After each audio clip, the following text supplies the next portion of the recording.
আসসালামু আলাইকুম। প্রতি বছর জিলহজ মাসে আমরা ঈদুল আজহা উদযাপন করি, যা কোরবানির ঈদ নামেও পরিচিত। কিন্তু কেন এই কোরবানি? এর পেছনের শিক্ষাটাই বা কি?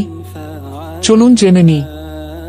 কোরবানির ইতিহাস আমাদের ফিরিয়ে নিয়ে যায় হাজার হাজার বছর আগে, আল্লাহর নবী হযরত ইব্রাহিম আলাইহিসসালাম এবং তার পুত্র হযরত ইসমাইল আলাইহিসসালামের কাছে। আল্লাহ তাআলা হযরত ইব্রাহিম আলাইহিসসালামকে তার সবচেয়ে প্রিয় বস্তুটি কোরবানি করার নির্দেশ দেন। হযরত ইব্রাহিম আলাইহিসসালাম আল্লাহর প্রতি তার অগাধ ভালোবাসা ও আনুগত্যের প্রমাণ দিতে তার পুত্র ইসমাইল আলাইহিসসালামকে কোরবানি করতে উদ্যত হন।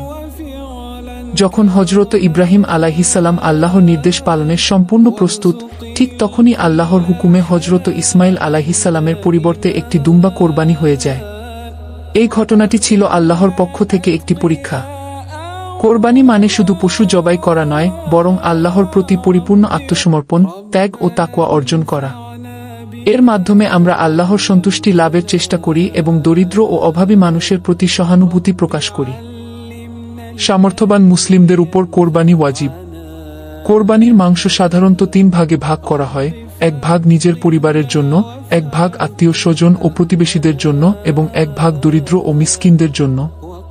এর মূল শিক্ষা হল আত্মত্যাগ, আল্লাহর প্রতি আনুগত্য, সহমর্মিতা এবং সম্পদের মোহ ত্যাগ করে আল্লাহর নির্দেশ পালন করা। এছাড়াও কোরবানির পশুর যত্ন নেওয়া এবং পরিবেশ পরিষ্কার পরিচ্ছন্ন রাখাও গুরুত্বপূর্ণ। আসুন আমরা কোরবানির প্রকৃত তাৎপর্য অনুধাবন করি এবং ত্যাগের মহিমায় নিজেদের জীবনকে আলোকিত করি। সবাইকে অগ্রিম ঈদ মোবারক।